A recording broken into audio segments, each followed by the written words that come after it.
용마 목강선녀TV 선녀은지 총무공덕심 사무장 능인입니다. 앞 영상에서는 전생의 이야기를 다루었습니다. 선녀님의 경우는 전생과 이승을 보고 체험을 함으로써 주어진 제자의 인생을 살게 된 계기가 되었지만 저희를 비롯한 구독자 여러분들은 전생을 체험해 본 적이 단 한 번도 없을 것입니다. 하지만 지금 보여드리는 상황은 100% 공감이 되실 겁니다. 아휴, 내가 천생에 번제를 지어가지고 일하고 이 꼴로 살고 있는. 야, 내가 다시 태어나면 너랑은 다시는 안 살아 내가. 보셨듯이 전생과 환생이라는 것은 우리의 생활 속에 굉장히 밀접해 있는 것을 간접적으로 느끼셨을 겁니다. 그렇다면 앞 영상에 선녀님의 말씀 중 일반인으로서 이해되지 않았던 부분을 질문해 보도록 하겠습니다. 첫 번째 질문으로 선녀님께서 절의 기도를 통해 전생을 알게 되셨다고 하셨습니다. 네. 전생을 통해 죄가 있다는 것은 하늘에서 가르쳐 주시는 건가요? 아니면 스스로 찾아야 하는 건가요? 전생을 믿지 않는데 무슨 스스로 전생을 찾았겠어요? 네. 그건 있을 수 없는 거고. 조금 엉뚱합니다. 네. 그리고 살아가면서 내가 전생이 뭐였지? 라고 생각하는 사람들이 과연 얼마나 있을까요? 많이 없을 것 같습니다.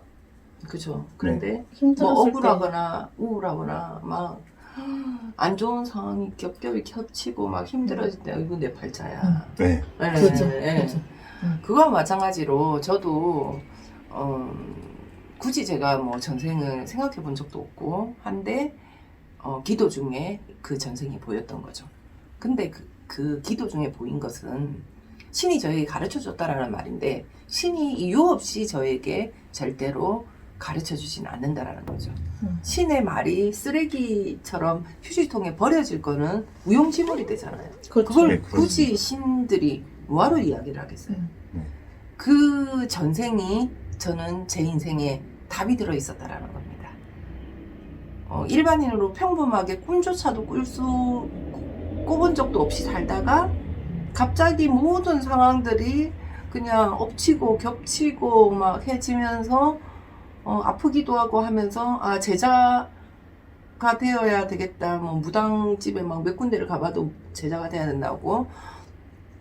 그래서 제자가 된 거지. 내가 무슨 이유로 내 나름대로의 그 긍지 뭐 그런 건 전혀 없었죠. 근데 그때 기도를 하면서 신이 저에게 그 전생의 그 스토리를 싹 이야기를 해주는데 예전에 지리산에서 제가 경험했던 거와 딱 겹쳐지면서 이거였구나. 이래서 내가 제자가 됐구나.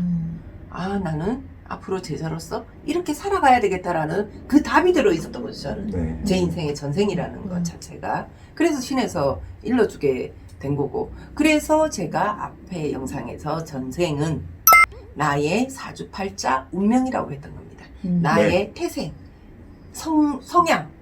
성향은 가지고 태어나는 거거든요. 사주팔자 운명은 자기의 성향이거든요. 네. 거기에서 뭐 자기가 더 가꾸고 빛나게 하고 그거는 인간 세상을 살아가면서 자기가 행하는 행위이고 처음에 타고난 사주팔자 운명은 곧 나의 전생하고 똑같다라는 거죠. 밀접해 있다. 네. 밀접해 있다. 밀접해 있다 또 볼 수 있지만 사실은 저는 그게 나의 사주팔자 운명이다. 나의 가지고 있는 성향이다라고 저는 생각을 한다라는 거죠. 그러면은 일반인들도 꼭 제자인 저에게만 전생이 해당 사항이 되는 것이 아니라 일반인들도 마찬가지라는 말입니다. 근데 일반인들이 굳이 잘 먹고 잘 사는데 그렇죠. 전생을 생각할까요? 고민해보진 않을 것 같습니다. 절대 고민 안 잘 먹고 잘 잘 살고 잘 사는데. 사는데 근데 이 전생이라는 것이 나오는 거는 살아가면서 피할 수 없고 노력해도 안 되고 그런 인생을 살고 있다면 과연 나는 전생에 무슨 죄를 많이 지어서 내가 이렇게 살고 있지? 라고 생각을 많이들 하실 거예요. 그런 경우는 전생의 업장에 의해 그럴 확률이 높다고 저는 판단을 하는 거죠. 네. 잘 살고 싶은데 아무리 노력해도 안 된다면 나의 전생의 그 업을 한번 생각해 보면 저처럼 인생의 그 답이 분명히 그 전생에 있다라는 말이죠. 저는. 끊어지지 않고 이어져 온다는 그렇죠, 그 그렇죠. 말씀이죠. 네. 네. 두 번째 질문은 네. 앞에서 말씀하셨듯이 슬픔, 외로움이라는 내가 모르는 감정을 가지고 있었을 때 네. 이 내가 모르는 그 감정을 전생을 통해서 치료가 가능할까요? 어찌 보면 지금 이제 우리 송무님이 말씀하신 건 굉장히 이제 감정에 대한 말인데 조금 폭넓죠? 네. 네. 말을 하기가. 근데 감정은 상황에 의해서 느껴지는 거잖아요. 그렇죠.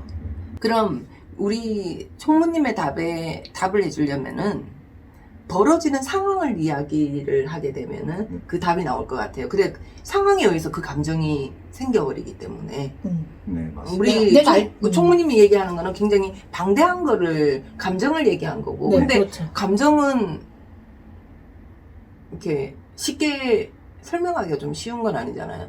그러면은 예를 제가 한번 네, 네. 들어볼게요. 네. 쉽게 얘기하면 어떤 사람이, 구독자 여러분도 아시죠? 조선시대에 보면은 죄인들을 벌할 때 그 막 목에 이렇게 해가지고 이제 하는 경우도 있고 사약으로 하는 경우도 있지만 이상한 칼춤 추면서 네, 사극 드라마에 하면서, 굉장히 많이 들어가서 망나니, 네. 백정, 네, 맞습니다. 네. 전생이 자기가 그런 사람이었다는 거죠. 그러면은 사람들을 많이 죽였을 거 아니에요. 그렇죠. 그렇죠? 내가 죽이려고 한 건 이거 아니지만 어쨌든 네, 많이 그렇죠. 죽이게 되고 피를 피를 미친 많이 거죠. 보게 되고 음. 그러면은 그만큼 독하지 않으면 그 피를 어떻게 사람을 죽이겠어요, 솔직하게 얘기하면. 맨정신을 할 수는 없겠죠. 그렇죠. 그러면 성향 자체가 독하고 그런 피를 봐도 아무렇지 않는 감정을 가지는 사람만이 그런 계속 할 수 있는 거죠. 그런 사람 같은 경우는 만약에 이번 생에 태어난다. 네, 그런 사람을 본 적이 있습니다. 어떻게 태어났냐, 그 사람이. 교통사고, 사고 처리반으로 태어났더라고요. 직업을 그걸 갖더라는 거예요. 직업하고 굉장히 유사한 연관성을 가지고 있어요. 그래서 길거리에 사람들이 다치고 깨지고 하는 걸 정리를 하면서 사람들한테 사고 처리반이라는 게 그렇잖아요. 정리를 해주는 거잖아요. 그렇죠. 사람들을 전생에 많이 죽였으니까 너는 인간 세상에 내려가서 사람들의 굳은 일을 정리를 해줘라 하고 사고 처리반으로 네. 직업을 가지면서 그 길거리에서 그런 일들을 담당을 하고 있더라고요. 그러면서 자기 업장을 소멸시키고 있더라고요. 피를 보면서 그거를 그렇죠, 청소를 그렇죠. 하는 거네요. 전생에서는 그 피를 흘리게끔 만들었는데 이승에서는 그 피가 흘린 곳을 처리하는.